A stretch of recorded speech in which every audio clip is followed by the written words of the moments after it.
Manu, we are at 18th and 8th Streets Northwest, about a block and a half from the White House. I'll have our photojournalist Joe Merkel kind of train his camera past me and down 8th Street. 8th Street now closed off. You can see there's a huge swarm of police activity. We believe the shooting just occurred just down this block. According to the Joint Task Force, which oversees the National Guard, the shooting occurred at the Farragut, near the Farragut West Metro Station, which is just down the block here. These are Secret Service police officers directing traffic, trying to get traffic clear from this area. I just heard this one officer tell people that unless you are parked down here or you're staying at one of the hotels down in that in this area of 8th Street, even foot traffic not allowed down on that street. I just want to read a news statement we have gotten from the governor of West Virginia, Patrick Morrisey, who is saying this now. He said, "We are now receiving conflicting reports about the condition of our 2 Guard members and will provide additional updates once we receive more complete information. Our prayers are with these brave service members, their families, and the entire Guard community." And that was at 4:04 p.m., so just moments ago. Remember, that was just before he had just after he had posted that the 2 members were shot and they had died from their injuries. So, John Miller, what's your? I mean, hopefully this is good news that these members are still alive and they're fighting for their life and can make it through these injuries and these gunshot wounds. What's your reaction to the governor now saying that they're conflicting reports about their condition and they're going to wait to give additional updates until they get more complete information? Well, it's one of the things that you see when you have politicians and elected officials who jump into these things and get into that news cycle.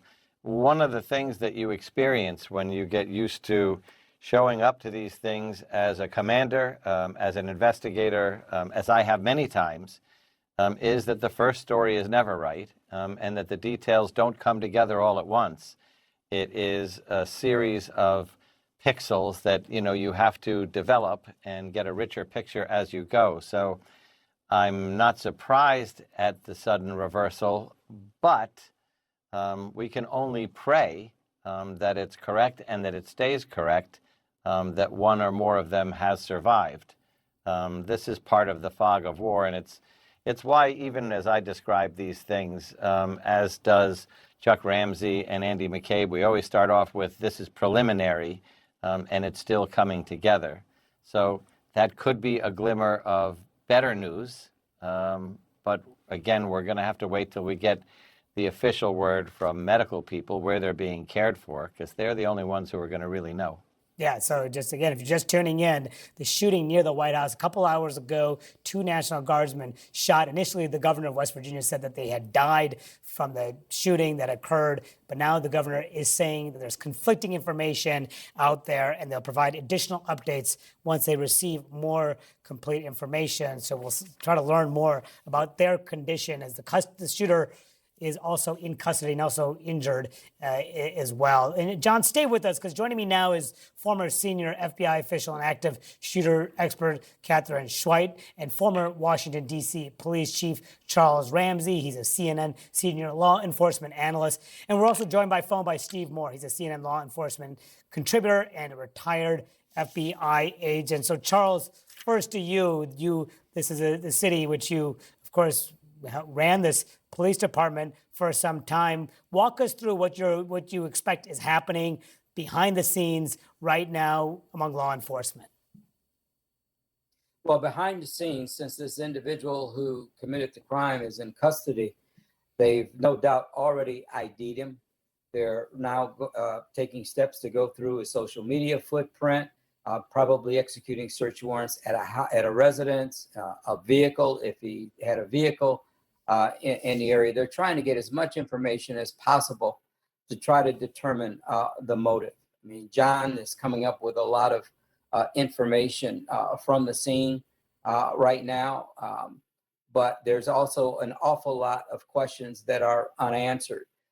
He's absolutely right. There'd be a parallel investigation going on with DC homicide as well as the JTTF, because these individuals were guardsmen.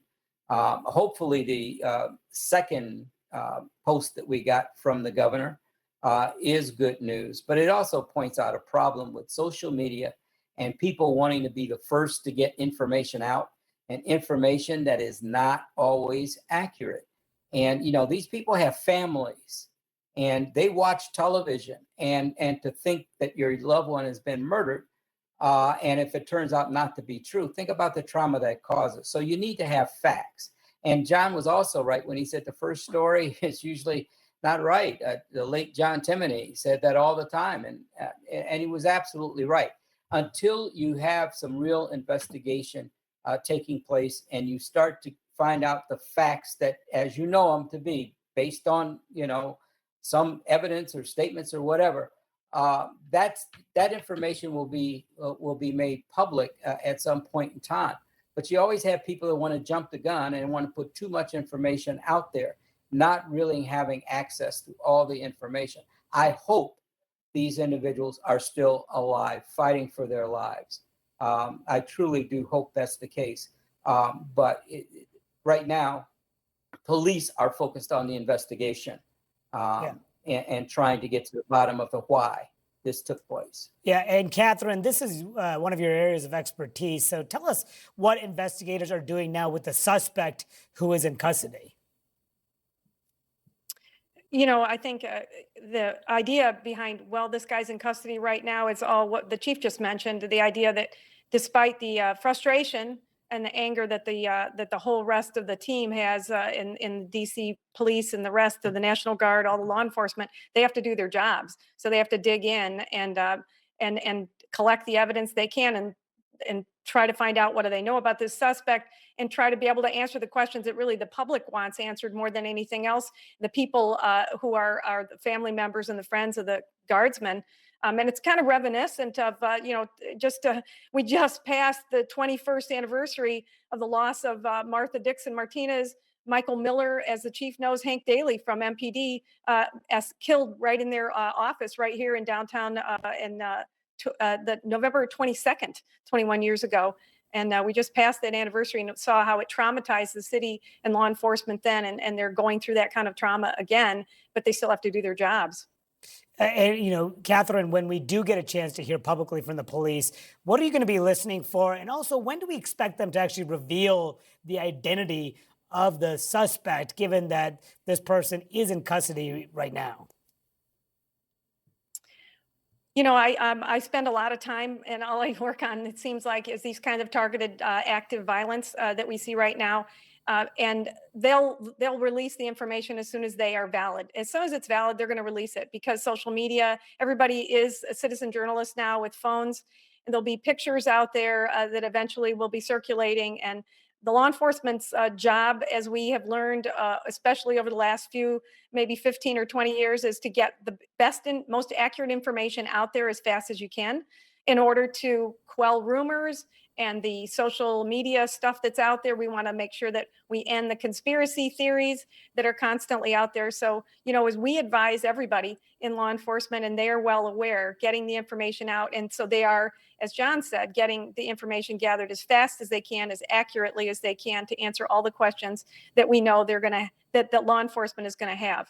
One thing I will add too is that, one of the concerns that I have is that I do work in this area. This is we have seen in the last 15 years, an increasing effort to target law enforcement specifically around the United States.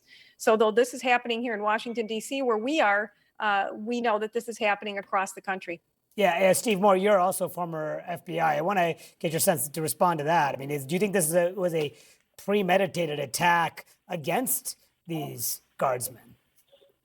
Well, it seems circumstantially, again, I don't want to get into speculating here, but it seems very possible that this was a targeted attack against the